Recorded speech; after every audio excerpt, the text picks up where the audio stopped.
I'm so glad to be here with my sister Rashida today. Today we're here to highlight before I actually start, we were supposed to have a couple of the other speakers. Are they in the room? Do you want to join us? Please come up. How are you? Thank you for coming. Thank you for everything. Well, thank you. Thank you. Yes. Thank you for speaking up.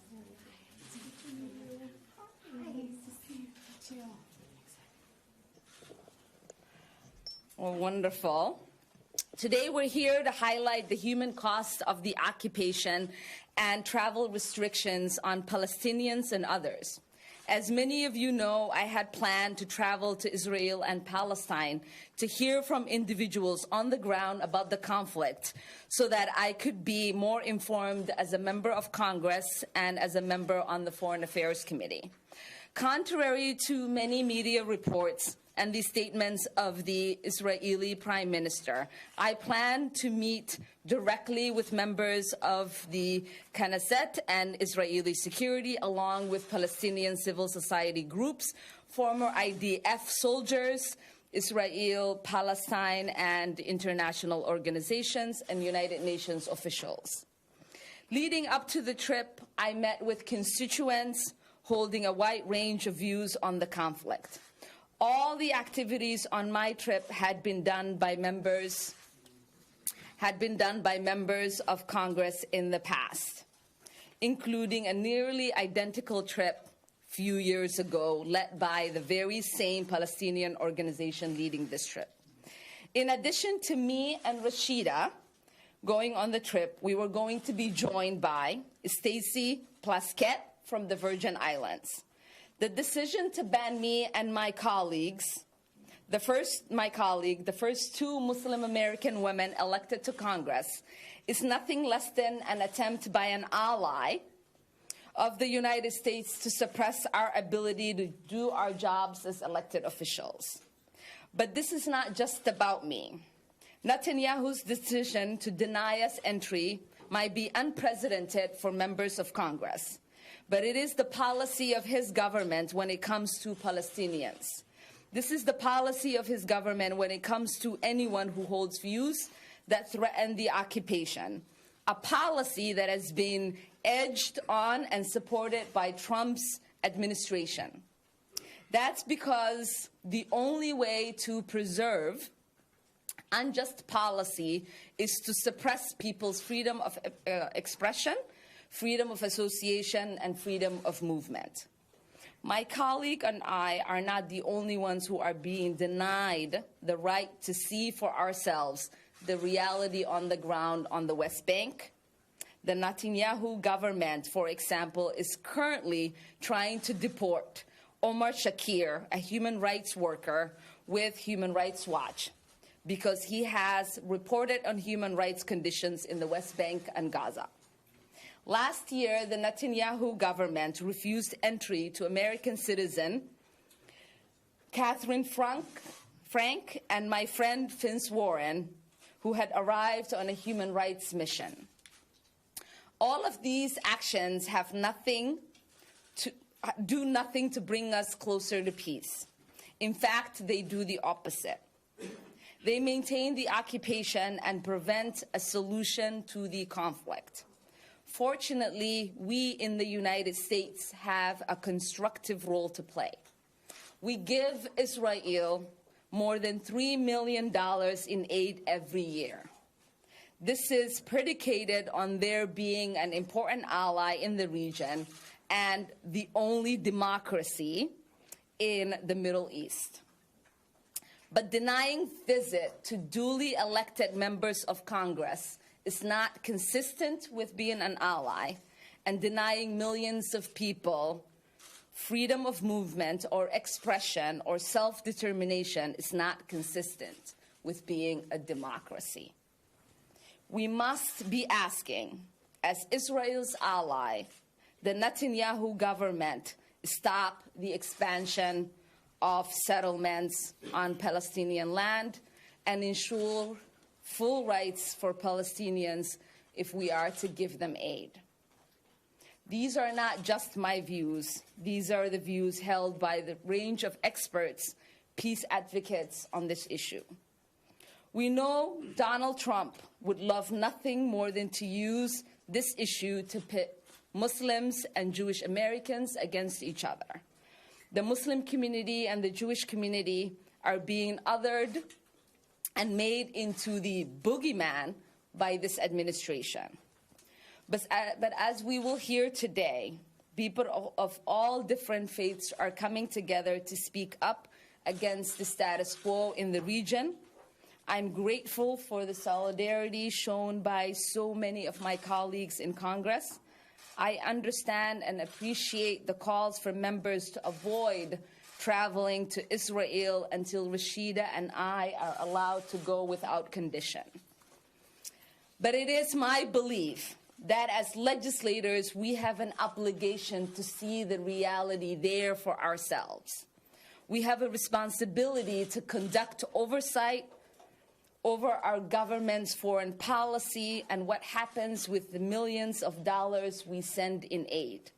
So I would encourage my colleagues to visit, meet with the people we were going to meet with, see the things we were going to see, hear the stories we were going to hear. We cannot let Trump and Netanyahu succeed in hiding the cruel reality of the occupation from us. So I call on all of you to go. The occupation is real, barring members of Congress from seeing it does not make it go away. We must end it together. Now it's with honor that I introduce my sister, Rashida Tlaib, who has been so brave and resilient and someone who has deep connections to the region and someone who I would have loved to have met her city. Rashida Tlaib. Thank you so much to my dear friend and colleague, Congresswoman Ilhan Omar, for inviting me to her district to join you all today. I am incredibly thankful for her leadership and strength through all she has been dealing with as a woman of color in Congress.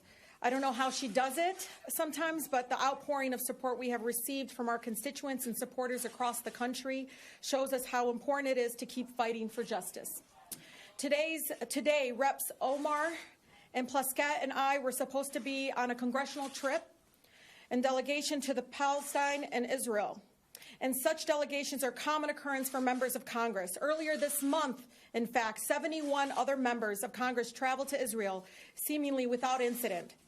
What is not common occurrence is members of Congress being barred from entering a country on these fact-finding missions unless they agree to strict set of rules curtailing their rights or being required to submit their itineraries for stop-by-stop pre-approval. History does have a habit of repeating itself. I learned this week that a former member of Congress, Congressman Charles C. Diggs, Jr., was denied entry into apartheid South Africa in 1972. He was also the representative for the 13th Congressional District in Michigan. I was born and raised in the beautiful Detroit, where many of my African-American teachers taught me about the realities of oppression, injustice, and the need to speak up and take action. Growing up in a city that has been at the center of many social justice movements for civil rights, labor rights, and equality, and absorbing those lessons has shaped who I am today and drives me to push for peace and justice for the Palestinian and Israeli people. As a young girl visiting Palestine to see my grandparents and extended family, I watched as my mother had to go through dehumanizing checkpoints.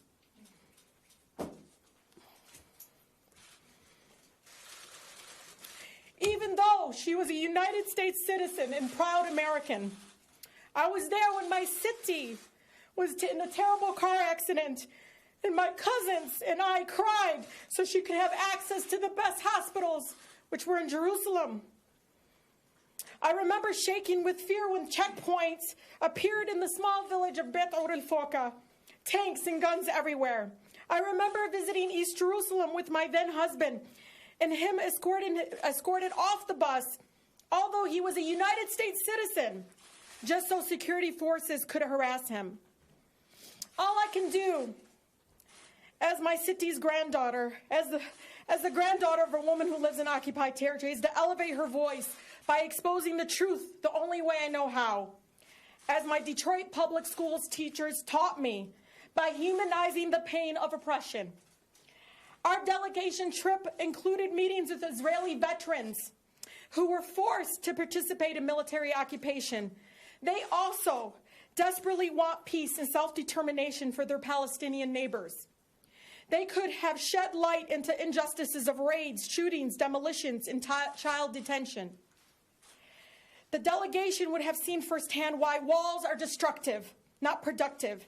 They could have asked the people in Bethlehem how walls cut people off away from economic opportunities, from a way to live, and do psychological damage that lasts forever.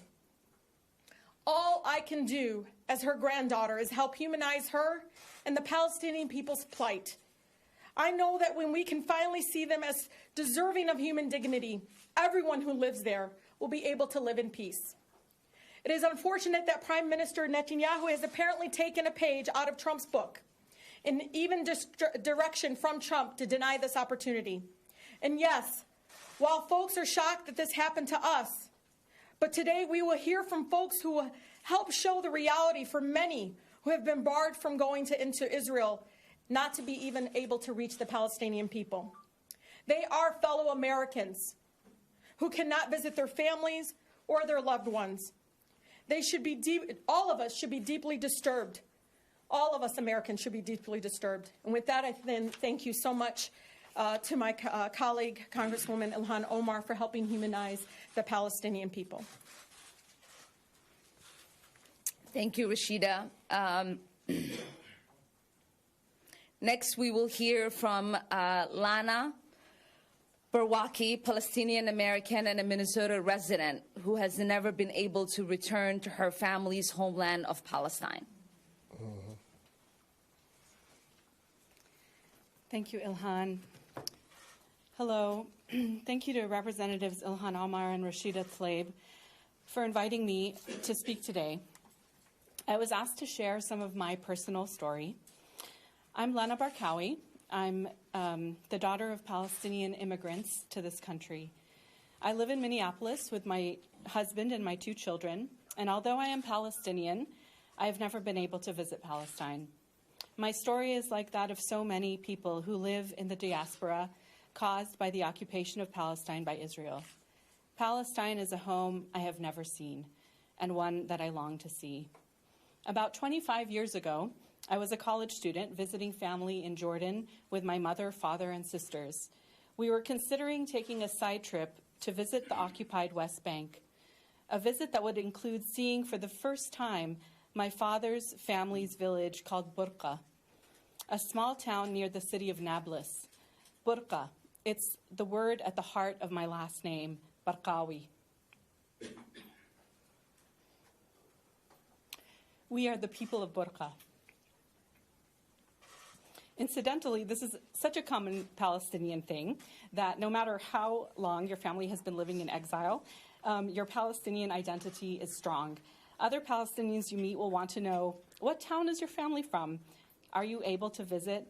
If you can go, you should. It's beautiful. Implicit in these questions is a longing for our people to know our homeland and a hope that we can someday return. Back to that summer 25 years ago, ultimately we did not attempt to visit Palestine. As I mentioned, we were in Amman, Jordan, and we would have tried to cross into the West Bank at a bridge crossing that spans the Jordan River. Until under Israel's laws, the decision to allow or to deny our entry would have been made by a heavily armed Israeli soldier.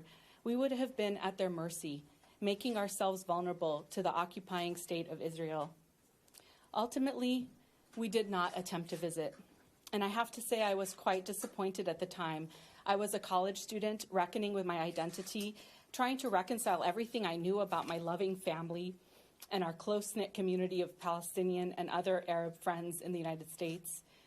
Balance all of that against the menacing images of Palestinians I constantly saw on the news and in Hollywood. I wanted so badly to visit Palestine and see it all for myself. It was my parents' decision not to attempt the visit, not to attempt to enter Israel. My father talked about our safety. He did not want to put me and my two sisters in harm's way. We knew the stories about what happens to Palestinians when they attempt to enter Israel, the indignities and the fear that Israeli soldiers have the power to put them through.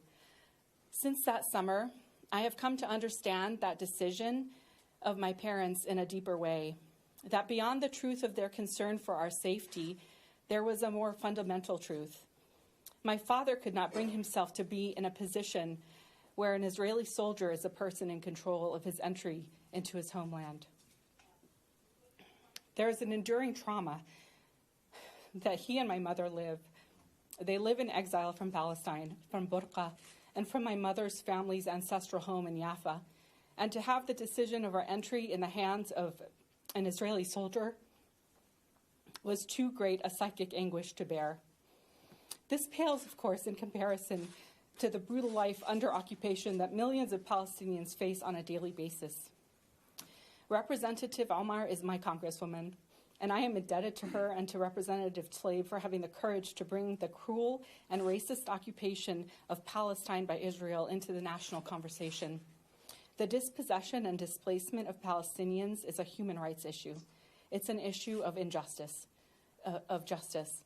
As U.S. citizens, Representatives Omar and Tlaib should be free to visit Israel, a country that calls itself a democracy, to learn for themselves how the United States' annual military and financial aid of $3 billion are spent.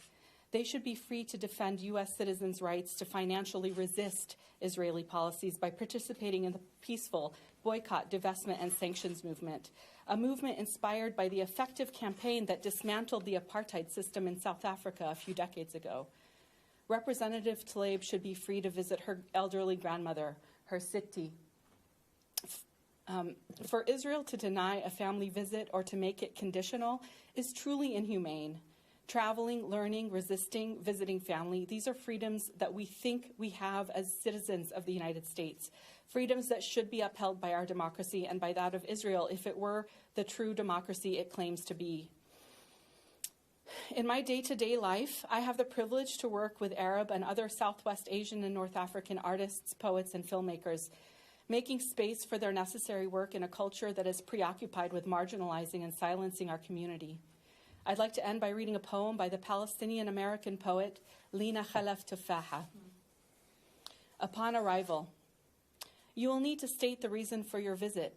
Don't say, because I want to walk down old roads and caress stone walls the color of my skin. You will need to state the reason for your visit. Don't say, because olives are ready for harvest, and I will coax the fruit from the trees, press it into liquid gold.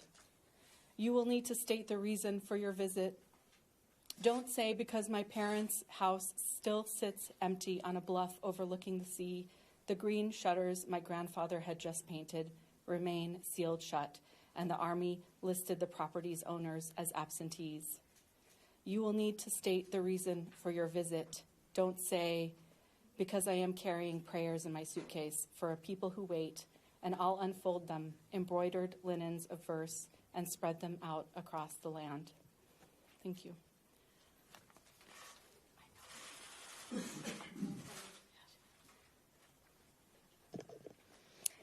Thank you, Lana. I did get a book of poems from Lina just recently in Seattle. So we were both visiting. And I remember reading on the plane ride back home and crying, and everyone sort of staring at me like a crazy person. Next, we will hear from Amber Harris, a Minnesota resident who's married to a Palestinian and was denied entry herself. She will talk about the impact of the travel restrictions. Amber? Hello, thank you for having me and letting me tell my story. My name is Amber Harris. I am a Jewish U.S. citizen, and I'm married to a Palestinian from the West Bank with an American-Palestinian son. My story has multiple beginnings, but I'm going to start where the real struggle really began. After my husband and I got engaged in 2015, we were forced to go back to Palestine because he had a J-1 visa and it had ended. Everything was fine on my first time I went in because I was a Jewish American, and so it was easy just to go in and visit Israel. During my 3-month stay in the West Bank, my husband and I got legally married, and the Palestinian Authority informed us that for Israel to give me my spousal visa, we had to leave and come back. So we got married and left for a honeymoon for about 2 weeks, and upon our return, I was held and interrogated for 10 hours by the Shin Bet, the Israeli security agency. My marriage documents were almost thrown away, and I was humiliated. Sorry. During my interrogation, they found my Twitter, social media, and forced me to open my Facebook. They yelled at me for being a human rights activist and environmentalist, but was not told why I'm being held, but it was obvious. After dismissal, I was told I was a threat to the state of Israel and forced to sign documents in Hebrew saying I was banned for 10 years.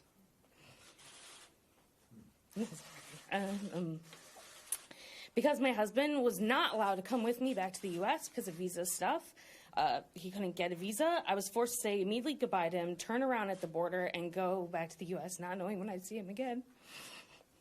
But because I am privileged, I have access, and we were able to get a Jewish Israeli lawyer. It took about 4 months to help us get a solution to this, and basically they came back and said that I can attempt to come back they would want to reinterrogate me, confiscate and search all of my belongings, my electronics, open my social media, and ask for a security deposit. They might ask for a security deposit averaging $10,000 to $22,000 USD, which they would give back if I left. We were forced to borrow money from my family, which is a privilege within itself. And I returned again and was held in the Albany Bridge for 6 hours and eventually spoke again to a Shin Bet officer. He taunted me, trying to ask me why I was banned, and I didn't know because I wasn't told, and my lawyer was never told. He eventually said it was because I participated in violent riots and protests.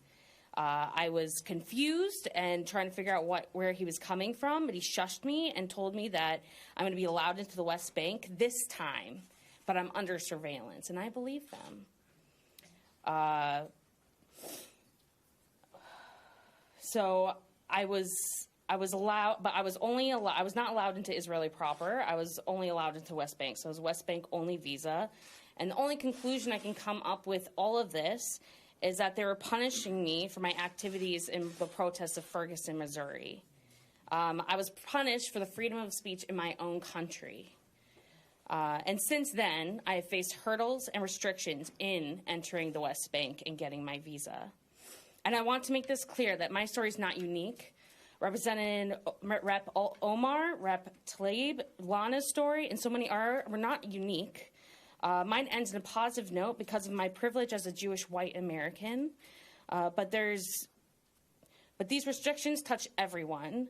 I know hundreds of stories of other women who are people of color, Muslims, especially Palestinian, who may never be allowed to return solely for the identities that they hold.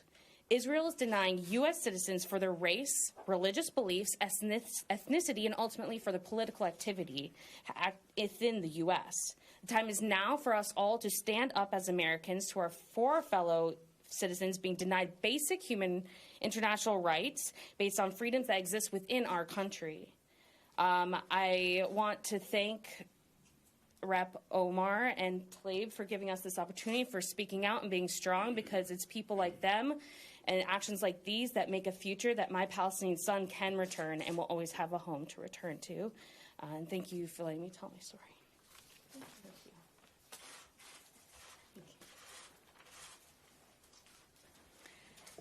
Thank you, Emperor. And now let me introduce Corinne Moth, the Executive Director of the Jewish Community Action.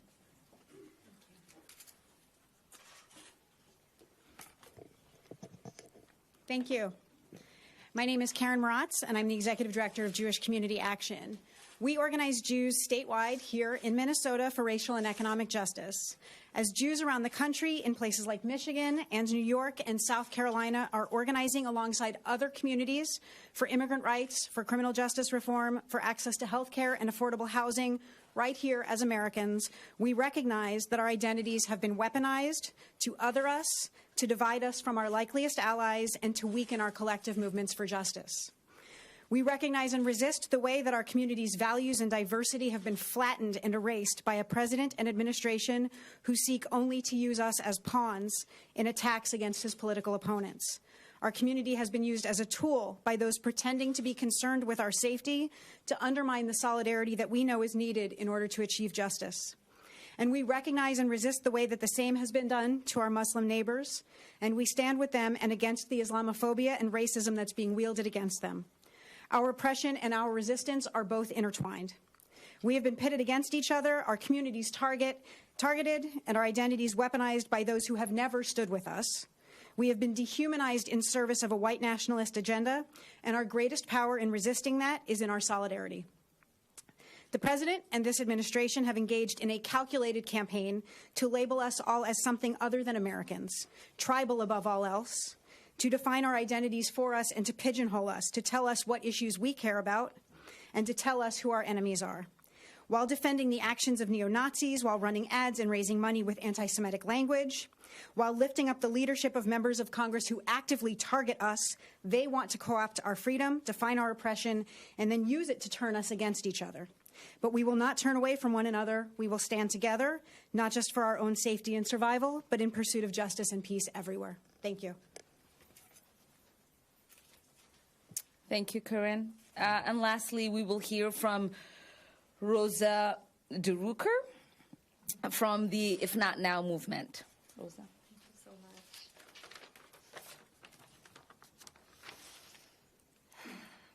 My name is Rosa Drucker. I am here as a constituent of Congresswoman Omar, and I'm here as a young Jew. My Jewish values call me to defend the freedom and dignity of all people. It is because of these values that I organize with If Not Now, a movement of American Jews working to end our community's support for the Israeli military occupation over millions of Palestinians. The situation may be complex, but it is not complicated. The occupation is a daily nightmare for those who live it and a moral disaster for those who support it. What we saw this past week demonstrates Israel's desperation to hide the realities of the occupation from us. Palestinians are denied access to medical care, education, economic opportunity, and freedom of movement. The Israeli government receives billions of dollars from the U.S. annually to enforce this cruel regime. When the Israeli government denies entry to our democratically elected members of Congress, they show us that they have something to hide. When American politicians try to silence Ilhan Omar and Rashida Tlaib, they are complicit in supporting the occupation. When political leaders peddle hate and sow mistrust, it impacts us right here in Minnesota, where we have seen an increase in hate crimes.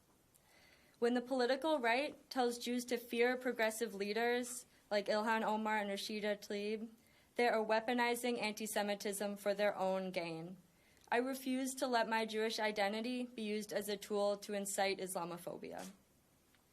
I reject the narrative that anti-occupation means anti-Jew. All of us should demand human rights for Palestinians. I stand by my Congresswoman in demanding accountability from the Israeli government. I stand by her in the face of racist Islamophobic attacks by those who seek to pit my Jewish community against Muslims. That strategy will not work. We know that the real threat to our communities is white nationalism. The same ideology that motivates anti-Semitism motivates Islamophobia. It is only by standing together against these attacks that we can build a better world. Thank you so much. Thank you, Rosa. And thank you all for being here in solidarity with us. I think before we open up for questions, I just wanted to say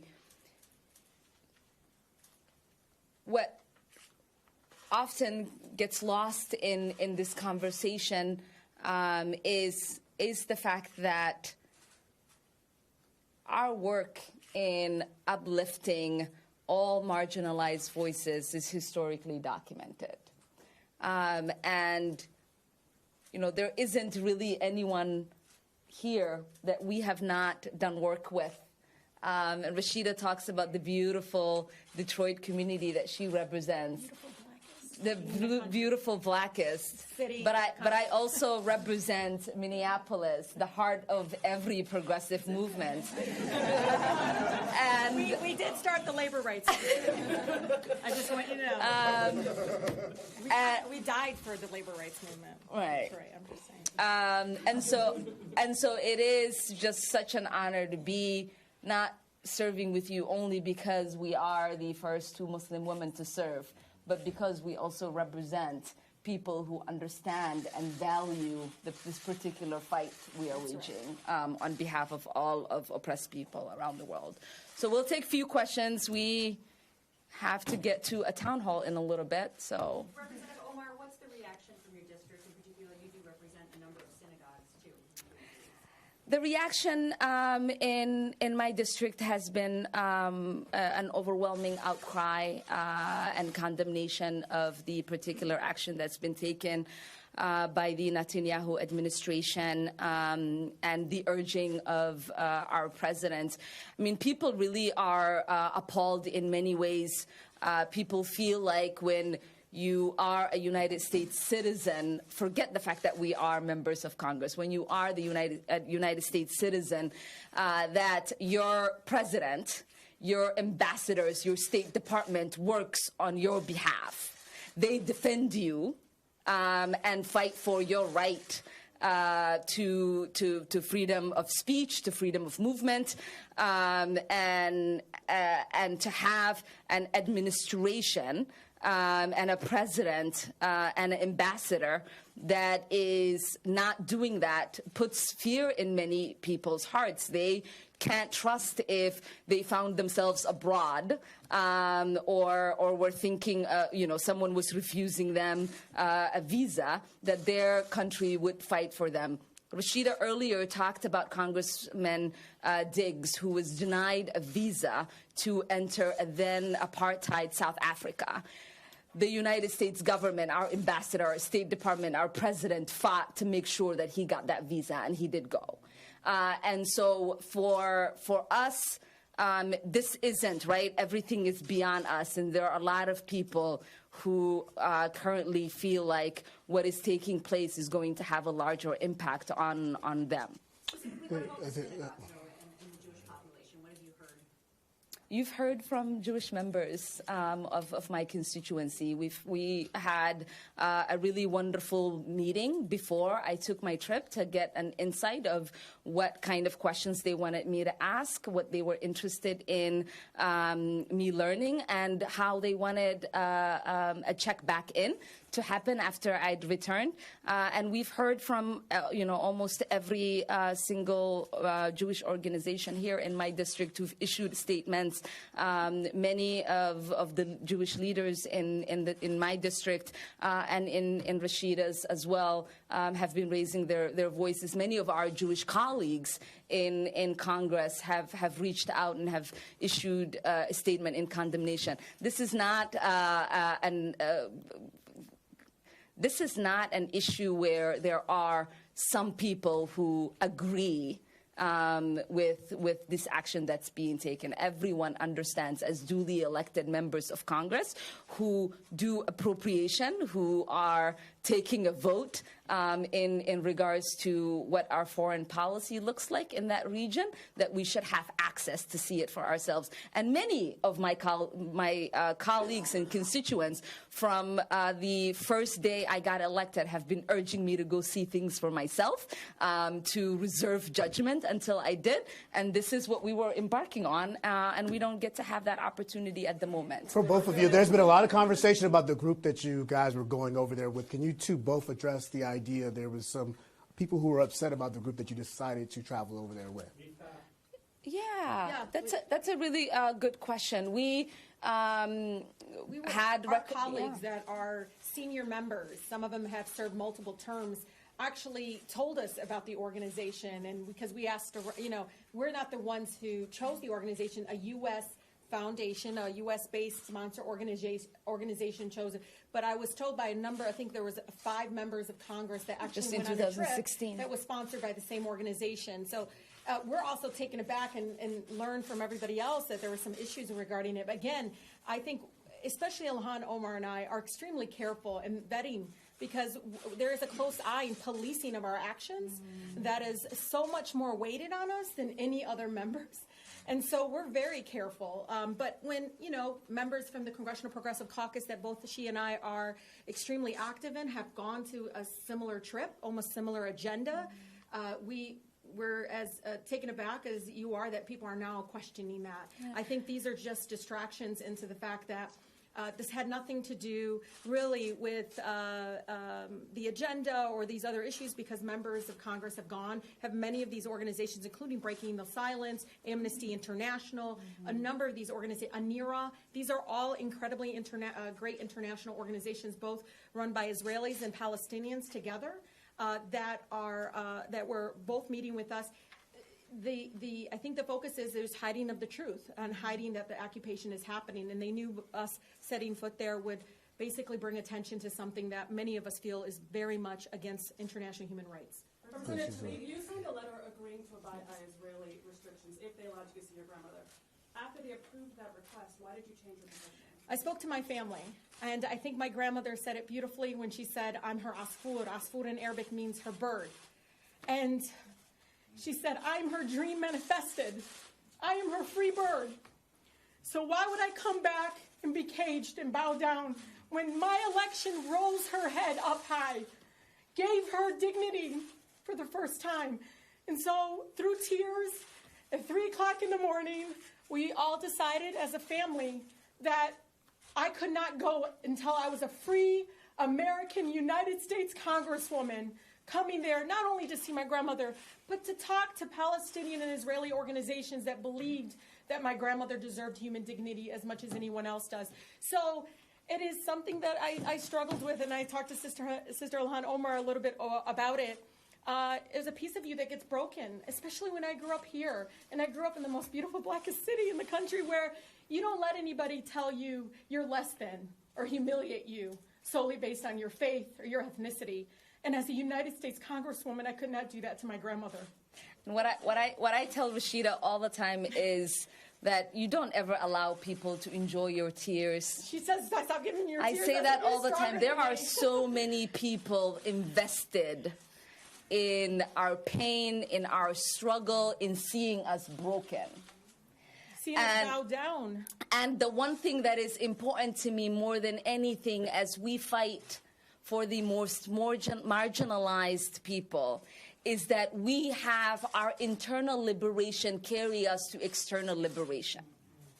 And there is no way. No, I told Rashida, before you send that letter, you should have called me. There is no way that we are ever going to allow people to tear us down, to see us cry, not, out of pain, to ever make us feel like our certificate is less than theirs. So we are going to hold our head up high, and we are going to fight this administration and the oppressive Netanyahu administration until we take our last breath. Thank you all. Have a great day. Thank you.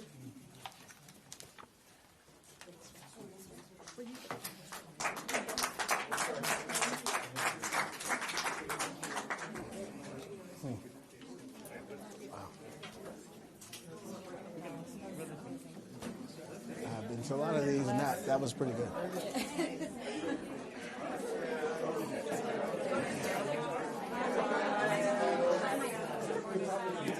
How are you? Good to see you as well.